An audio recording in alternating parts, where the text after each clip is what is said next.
was a mansion on a hill, but deep in a secret kingdom where a young prince lived. He had 4 sisters and 4 brothers. The prince had a special bedroom on the ground floor with a window that looked down into a deep, deep forest. He could see distant lights from other castles in the kingdom from his window. During the day, he went to school. When it became night, he stayed by himself, usually in his secret, hidden bedroom. One night, while nearly everyone was asleep, he took out of the attic a radio, and he decided to listen to it. As soon as he turned it on, the wind outside of his room stirred up for a few seconds. He thought to himself, "I'll climb out that window and go sit out there with my radio." Out the window he went, sitting against a small stump behind some flower beds. The light from his bedroom window he could still see. The music of Bach was playing. After a while, it began to sound distant as the young prince gazed at this radio on his knee. The music was floating away from his hearing. What could be happening? He took it off of his knee and put the radio to his ear. Nothing happened. Then the transistor left his hands and was floating in the mid-air 2 feet off the ground. As the prince laughed, it suddenly turned around, and it was light green phosphorus in color. Dancing back and forth, the magic transistor started moving down his path. He could hear the sound coming out like nothing he had ever heard before.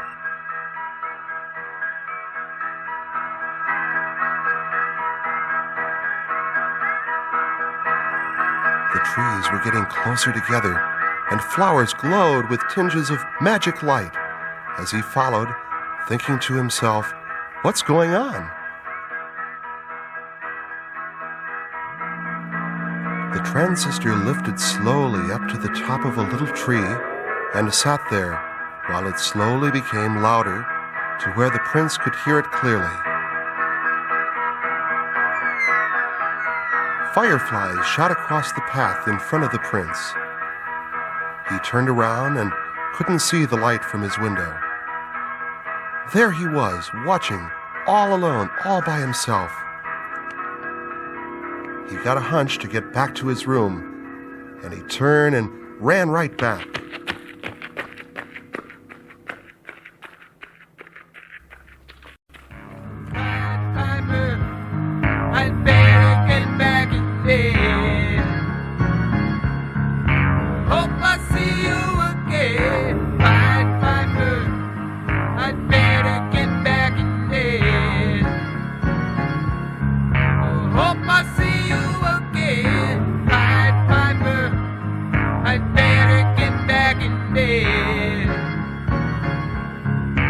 Hope I see you again, Pied Piper.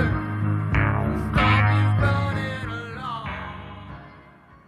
30 seconds after he was in bed, he fell back to sleep. The next morning, he had forgotten all about what had happened the night before. But when nighttime came once again, his thoughts somehow found their way back to remembering the fascinating episode of the night before.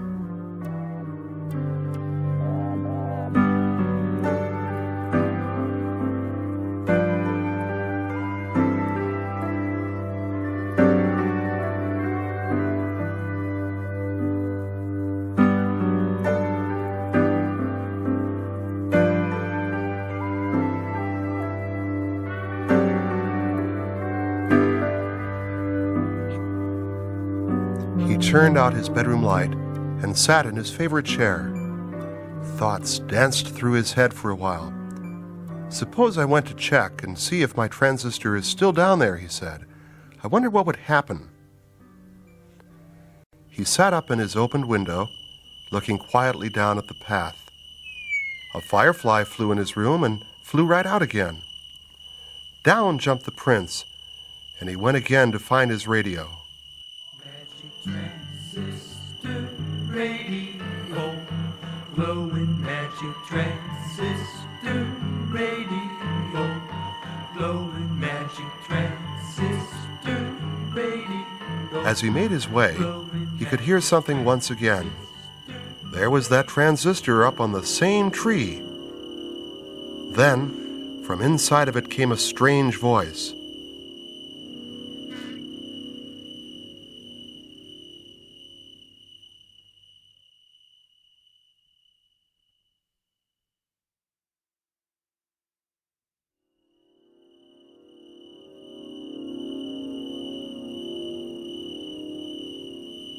Hello, I'm the Pied Piper from the faraway land of night.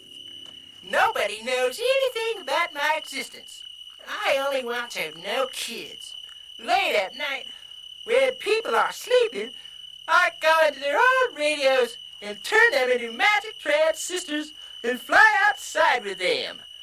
I come from such a faraway land of night that I'm fascinated with the funny music I hear on your radios. You are the first to know of me. You can't see me, I'm hidden, but you can see the green glow I make. I heard you laugh last night. I figured that you would be amused by me. Listen to this.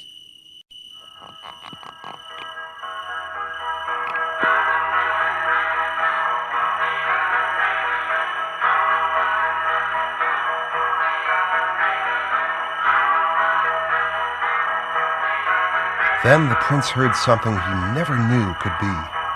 The hidden Pied Piper was laughing as the prince moved his head back and forth to the music going on. When the music died down, the piper said that every night after midnight, if you leave on your transistor radio, I'll promise to bring more magic music to you. No one, he said, will ever believe you, so why tell of me to anyone? You are my only friend of night, said the Pied Piper, and I'll talk to you again some night. Then the radio was glowing no more. As it fell into the hands of the fascinated prince, he ran back amazed, and he hopped right back into bed.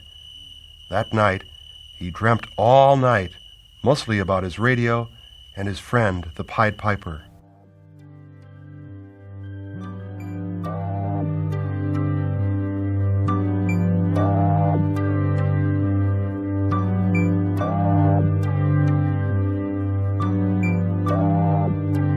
The prince did try what the piper said to do, but for weeks at night he heard nothing like the music of that magic night.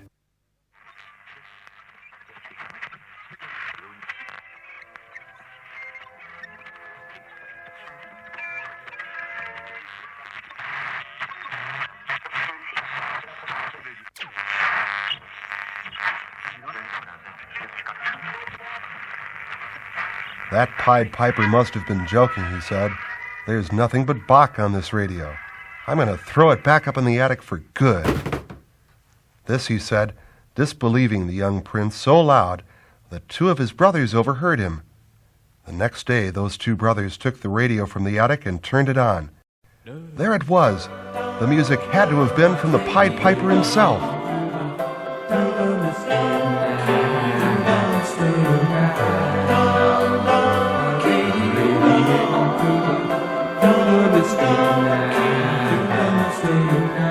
The prince's sisters ran in their brother's room, and they were all dancing and screaming with joy. But that transistor was playing too loud, and their mother heard it. "What are you doing there? What is that you're listening to? Give me that radio at once," she said. A few days later, the king and queen of the castle were invited to a ball. As they were leaving that evening, the queen said to the young prince, who was the eldest of the children, "Take care of the other ones tonight, and don't try to find that radio. We have it hidden away. We'll be home by midnight. Remember what we said." And then she said goodbye.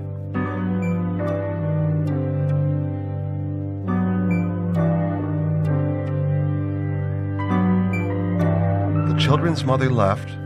The party had begun, and the children looked everywhere, high and low, checking to see if they could find that transistor radio. They couldn't find it. They couldn't find it. They looked upstairs and downstairs, all through the castle, and finally, all of a sudden, they heard a sound. What is that sound? Is it possible? Could it be the Pied Piper himself coming out of the magic transistor radio? Or was it just the wind whistling by the castle window?